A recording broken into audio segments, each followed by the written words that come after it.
L'Italie porte sur sa botte plus de 3000 ans d'histoire. De Romulus et Rémus aux 7 collines, de Spartacus au viol de Lucrèce, de César à Antoine et Cléopâtre, l'Italie était pendant plusieurs siècles le centre du monde.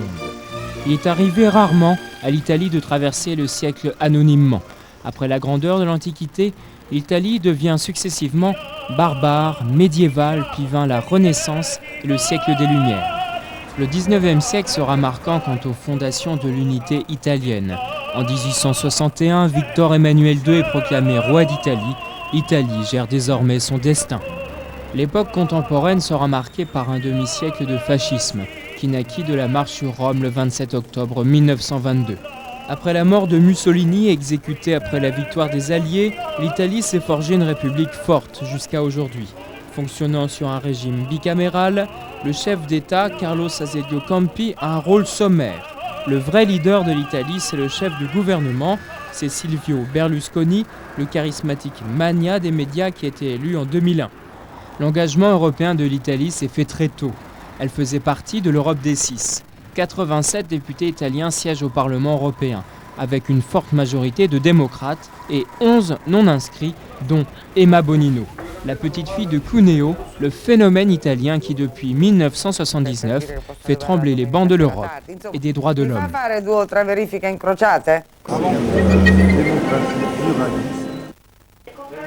Emma Bonino est une petite femme italienne, bouillonnante, le caractère taillé à la mesure du monde qu'elle parcourt en permanence, sans relâche, pour y faire valoir son livre sacré, la Déclaration universelle des droits de l'homme. Avec les femmes afghanes en Italie ou ici à Bruxelles, le phénomène ne s'arrête que le temps de nous conter ses origines humaines et politiques. J'avais 27 ans et je suis passée à travers l'humiliation d'un avortement clandestin. Et j'ai trouvé tout ça tellement humiliant de voir un tel monsieur tout bib là, qui pas seulement volait beaucoup d'argent, que j'avais pas d'ailleurs, mais qui se sentait aussi dans la position de me faire aussi le sermon. Hein? Alors j'ai commencé à travailler dans un centre privé de planning familial, sauf que là, la majorité des gens, c'était l'année 74-15, c'était trop tard pour elles. Et donc j'ai commencé à les aider, entre guillemets, en cachette. Jusqu'au beau jour, j'ai dit, mais non, mais ça ne va pas, cette histoire, il faut changer la loi. Et voilà, donc on a pratiqué la désobéissance civile, on a prétendu d'être emprisonné, et finalement j'ai rencontré le Parti radical.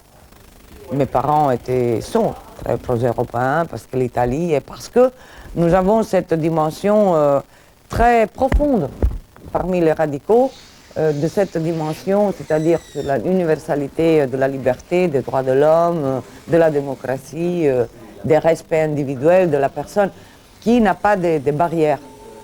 En 1979, Emma Bonino devient députée européenne. Depuis ses débuts, elle ne semble pas avoir perdu le désir immuable de faire de la politique un engagement sans frontières. Ma Bible à moi, c'est la Déclaration universelle des droits de l'homme.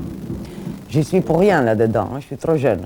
Mais je pense, et plus je la lis, plus je pense que ça devrait être la règle commune de tout le monde. Et je pense exactement que promouvoir liberté, responsabilité, promouvoir démocratie, c'est peut-être le chemin le plus efficace pour une vision d'un monde plus vivable. Entre 1995 et 1999, Emma Bonino était la commissaire européenne chargée de l'humanitaire.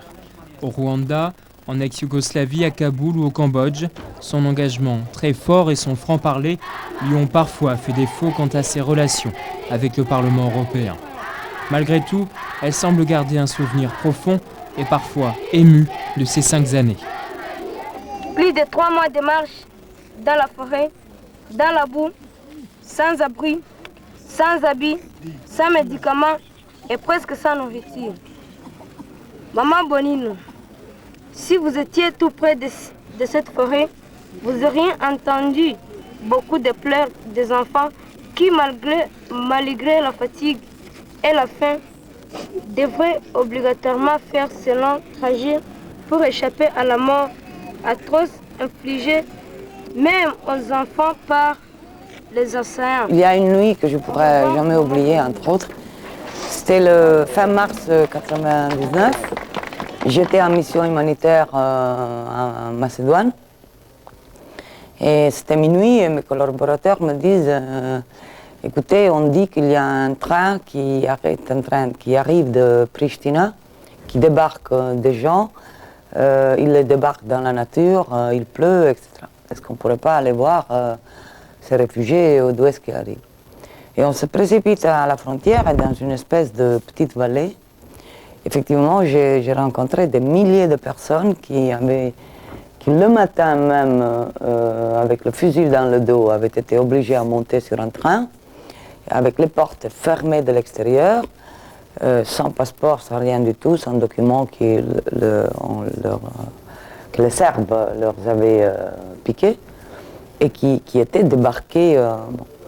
Et là, c'est un peu le souvenir des contes de mon père, de ma mère sur les déportations juives. Et c'est quelque chose que je croyais que jamais plus j'aurais vu en Europe. Et c'est vraiment quelque chose qui m'a ému, où j'ai dit il faut absolument réagir. Nous retrouvons Emma Bonino à Rome. Le rendez-vous est pris au Parti radical, une vieille histoire d'amour pour Emma Bonino qui depuis 1975 s'est engagée et a notamment permis au parti d'atteindre la barre des 8,5% aux européennes de 1999. Avec le Parti radical, Emma Bonino a été de tous les combats politiques. Législatives, européennes et même présidentielles, à chaque fois, elle a mis le Parti radical en position d'alternative à gauche, alors que dans les autres pays européens, le Parti radical est désormais inexistant. Nous nous sommes rencontrés pour des raisons militantes. Et nous avons immédiatement réalisé que nous aurions pu nous disputer pendant toute une vie. C'est ce qui est en train de se passer. Après un an que nous étions connus, elle était inscrite au Parti radical. Elle était élue au Parlement présidente du groupe. Donc après un an et demi. Et voilà, c'est hier, mais entre-temps, je crois qu'Em donne, à la lettre, donne son corps, visage, langage, histoire à un mouvement qui, depuis 50 ans, traverse la vie non plus seulement de notre pays. Emma Bonino est une citoyenne du monde, mais entre plusieurs voyages, elle aime se retrouver ici, dans sa maison dominant une petite place de Rome. Une maison des objets, des souvenirs, un milieu propice à se pencher sur le passé et l'avenir d'Emma l'italienne. Revenir chez moi, c'est un peu le silence. C'est un peu fermer la porte. Normalement, je travaille pas quand je suis chez moi, puisque je suis jamais d'ailleurs. Qui est-ce? C'est vrai que tous les voyages, les contacts, normalement dans des populations ou pour des objets ou des sujets qui sont très, très lourds, hein, c'est des voyages intérieurs aussi. Hein, c'est pas seulement des voyages géographiques. Et donc, j'en rentre toujours très fatiguée, peut-être même plus motivée, hein, mais aussi avec une fatigue de contrôle, une fatigue intérieure. Normalement, parce qu'en plus, je me suis impliquée, j'ai pris d'autres engagements déjà dans un agenda qui... Et donc, je rentre aussi un peu angoissée parce que je ne sais plus où caser les engagements que j'ai pris. Et voilà, donc, passer ici, vous voyez, même pour me changer, mais aussi pour passer une soirée comme ça me charge un peu les batteries, si vous voulez. Est-ce que vous êtes spécialiste du café italien? Bah, je sais pas, moi, depuis que j'ai été assez petite, que j'habitais d'abord en Angleterre et après aux États-Unis, je me suis habituée au Nescafé, donc... Ah, donc c'est pas vraiment du café italien? Non, non. pour ça. D'ailleurs, à la maison, je trouve qu'ils sont toujours moches. Quand on veut un bon espresso, j'insiste à dire que c'est mieux d'aller au bar. De toute façon, pas chez moi. Est-ce que vous savez cuisiner à l'italienne? Bah oui. Ça oui, parce que je viens d'une famille assez pauvre d'ailleurs, des paysans, et qui travaillaient tous les deux, mon père et ma mère. Et donc les travaux de maison étaient partagés entre moi et ma soeur. Et moi, normalement, je faisais la cuisine, et ma soeur, elle préférait, ou elle rangeait. Et d'ailleurs, j'aime cuisiner pour les amis, je le fais très volontiers.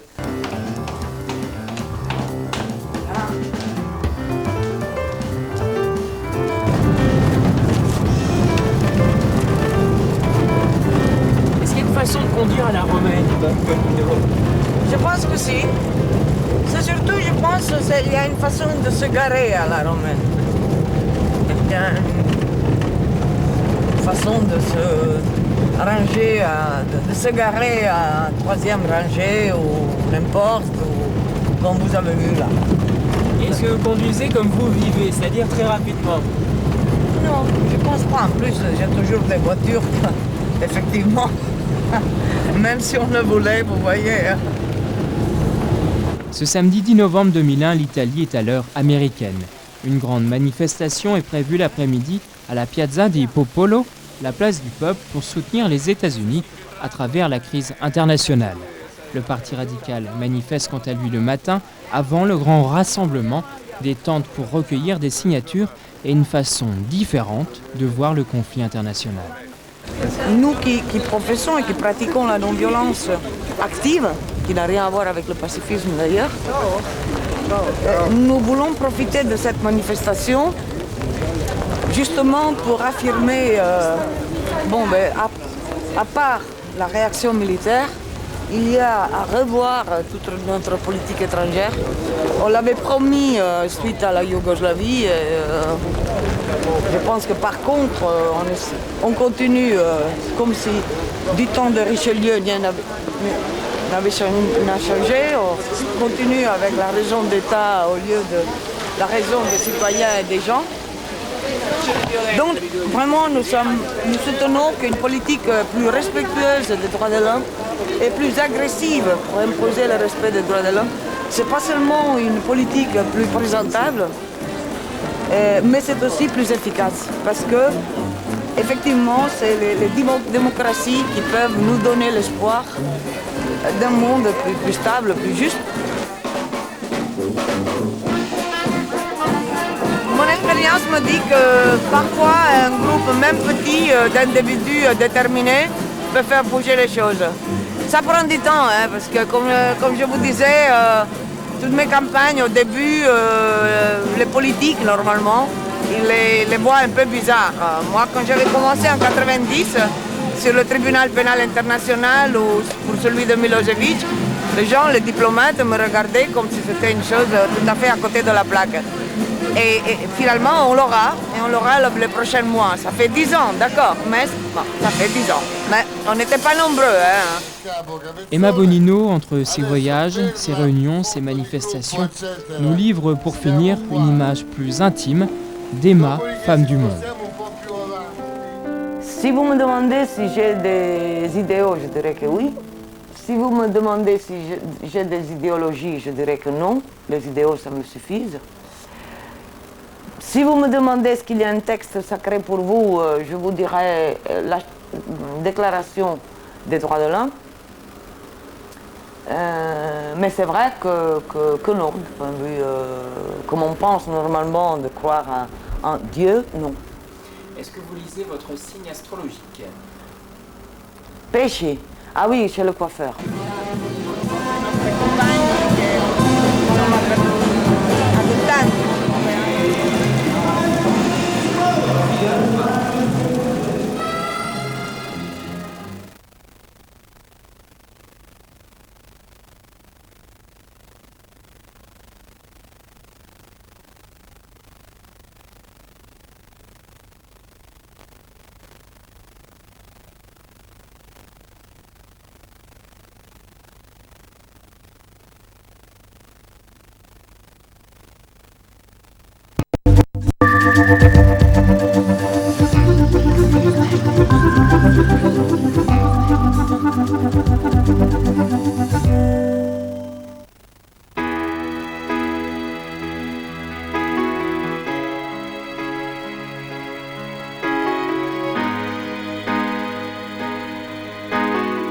Juchée entre les 60e et 70e degrés de latitude nord, la Finlande est caractérisée par un climat rude. Mais la lumière y est unique et parfois rare. Au-delà du cercle polaire, la nuit dure près de 2 mois en hiver. La Finlande n'est pas un pays scandinave mais nordique. Les 5 200 000 habitants, dont 80% seraient blancs aux yeux bleus selon un sondage, parlent 2 langues, le finnois et le suédois. Intégrée au royaume de Suède au XIIe siècle, puis cédée à la Russie en 1809, elle proclame son indépendance en 1917 et devient une république 2 ans plus tard. Aujourd'hui, c'est une femme, Tarja Halonen, qui est chef d'État depuis février 2000. Elle est à la tête d'un pays qui se démarque de ses voisins puisque la Finlande, Suomi en finnois, compte 190 000 lacs avec leurs îles et la forêt recouvre les 3/4 du territoire. L'industrie forestière est prospère, mais l'économie est aujourd'hui high-tech. La Finlande est le pays le plus en ligne. 56 personnes sur 100 possèdent un téléphone mobile. L'entreprise Nokia y est sans doute pour quelque chose. La Finlande a rejoint l'Union européenne en 1995 et 16 députés représentent la Finlande. 5 d'entre eux appartiennent au groupe du Parti populaire européen, dont l'une des plus jeunes. Nimeni on Pia-Noora Kauppi. Olen suomalainen europarlamentaarikko.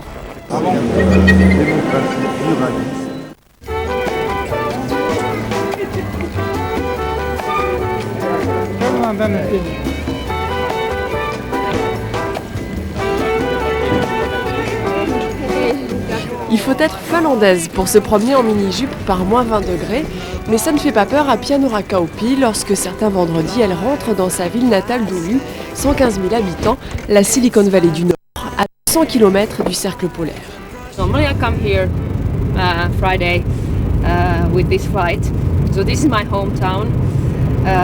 I come here maybe twice a month, not all weekends, but when I have time. Pas question pour autant de rentrer directement à la maison. Pia-Noora est une missionnaire européenne et armée de ses transparents, la 3e plus jeune des députés va prêcher l'Europe chez les anciens de sa ville. Tämä on vanha kalvo, koska mä olen puhunut näistä Nizzan päätöksistä. Of course, there was some questions, mainly about euro.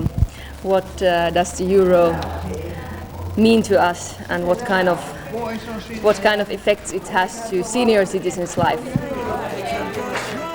Et mademoiselle Kauppi connaît bien ses concitoyens, puisqu'elle a été conseillère municipale et membre de la commission exécutive d'Oulu. Alors c'est pour elle un devoir de rendre visite aux entreprises comme cette start-up en pleine expansion, fondée il y a 1 an et qui fonctionne plutôt bien.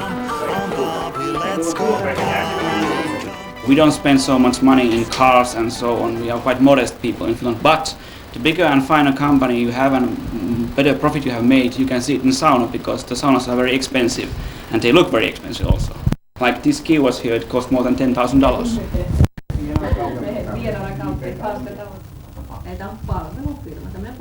One task is also to try to help Finnish companies and the European economy, and of course it's important to know what happens in the SMEs and in financial services especially, because that is my field in the parliament. What kind of options we have to offer for new companies. We need entrepreneurs in Europe.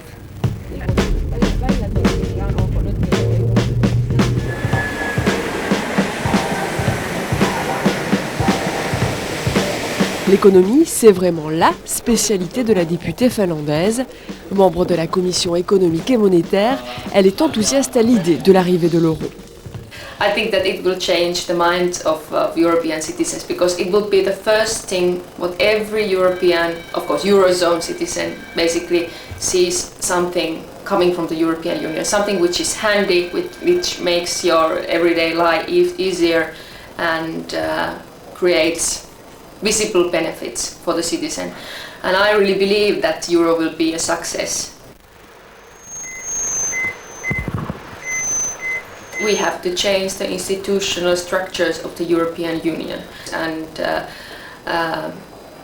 subsidiarity should be respected in that way that European level should concentrate on the big issues, and I think that there are more and more details we are doing in the European Parliament and in the Council, and these should be handled in the national level or even in the local level. Pour elle, il faut s'éloigner du détail pour se reconcentrer sur des problèmes essentiels, comme la nécessité d'une constitution ou celle d'une politique étrangère européenne qui a largement fait défaut après les attentats de New York. I mean that during the first week, I was in United States, by the way, when everything happened. I was in West Coast, and I tried to follow the news. I tried to follow CNN, BBC,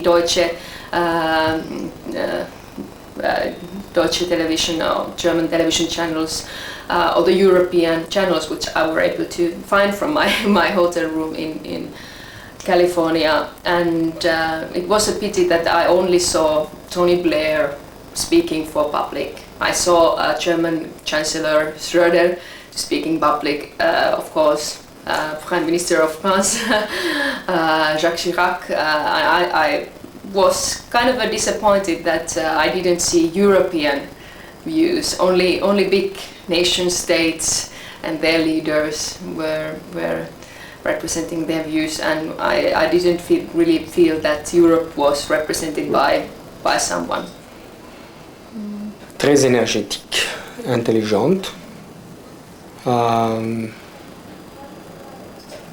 dynamique, et comment dit-on, est-ce qu'on peut dire, oui, en fait, dévouée à son travail, à son métier, vraiment une personne politique avec beaucoup d'expérience. Malgré son âge? Absolument, oui. I haven't had any problems when it comes to my age. Actually, it is a benefit because now most of the people here are interested on what you have done before. People don't ask me what is your age. It's not a very gentleman thing to ask a lady that kind of question, but most of the people ask what you have been doing before you came to the European Parliament. And I have very similar background with many of the colleagues. So I started early, so that's why I am here. I already worked in the national parliament for 2 years. I have been working in the private sector, and where I have very similar things happening in my life, but only maybe earlier than normally.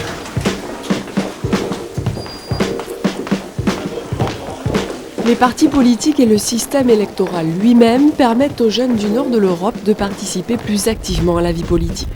En Finlande, les électeurs choisissent les candidats pour leur personnalité, non pour leur parti, même si ceux-là ont un rôle important, comme ici, au Kokoomus, le parti centre-droit de Pianora.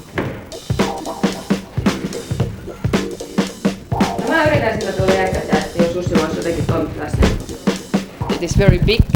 The youth section of the party, in the party congress, something like 20% of the votes in the party congress comes from youth section and the student section. So it is rather important to be active in this field. Pianora Kauppi a beau être une politique expérimentée, elle n'en est pas moins une jeune femme presque ordinaire qui travaillait pendant ses études de droit pour un peu d'argent de poche. For a couple of months during the summer, I had to earn some money, so I was working as a jewel saleswoman in this shop. It learns that you need to work hard to get some money. So I think that it was important that my parents always told me that you need to work and you need to earn your own money for the hobbies and for your life. Normally I just go home and relax, maybe watch some television, and normally go to sauna. Of course, it is important. In Brussels I cannot go to sauna. So this time it's now something like 5:30. I probably would be already at home. But if I I'm not too tired, I would maybe go to nightlife, to some bars. There are nice cafeterias, nice bars for young people, and I do the stuff what everybody does.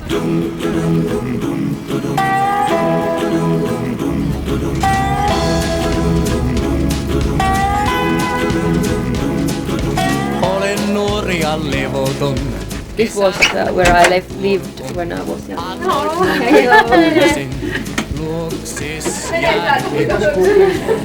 Hän on koko elämänsä ollut ihan lapsesta asti niin hyvin vilkas ja seurallinen ja hänellä on aina ollut hyvin paljon ystäviä. Että siinä vaiheessa kun Pia-Noora lähti opiskelemaan, niin meillä tuntui, että koti meni tyhjäksi, koska hän vei hyvin paljon ystäviä mennessään. Ja hän on aina ollut hyvin puhelias myöskin ja ahkera ja erittäin sinnikäs. I think she has began her political activity at school, and it was not me that gave his ideas. No, she has been in young conservative politics from her young years. It was totally different looking at the time. I had only a small bed, and of course there was plenty of school books. Now it's computer room, but there was a lot of school books and Madonna posters and also stereos, music. Now it's only guest room. Tropical on the island breeze, all of nature wild and free. This is where I long to be, La Isla Bonita. And when the summer played, the summer... This is the music center of Oulu City. And it is a special place for me because my school was on the other side of the street, so I spent a lot of time in this place when I played piano, when I played percussion.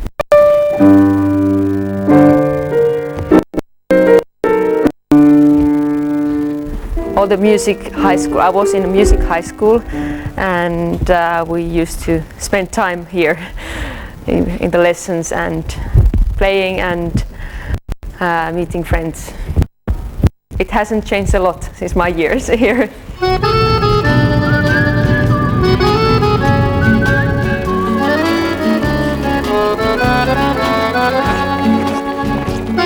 Et pour travailler tout en profitant de ce week-end ensoleillé, direction le parc naturel préhistorique de Kirikki, dans l'arrière-pays d'Oulu.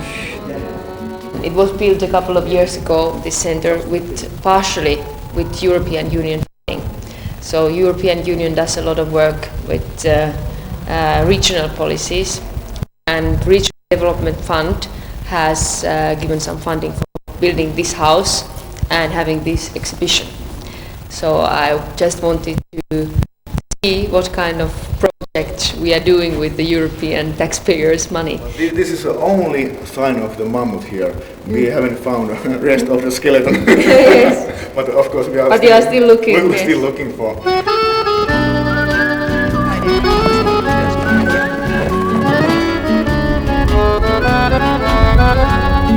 This house here is a part of the maybe a 60 meters long row house, and it's beautiful sign of Stone Age technique, and actually those people use a technique which was quite unique and quite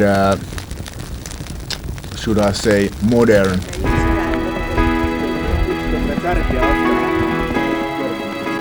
Pia-Noora Kauppi n'aura même pas 30 ans lorsque son mandat se terminera. I think that I would like to be in politics forever, but probably let the people decide. And I don't know. I don't know what I have to be when I'm grown up.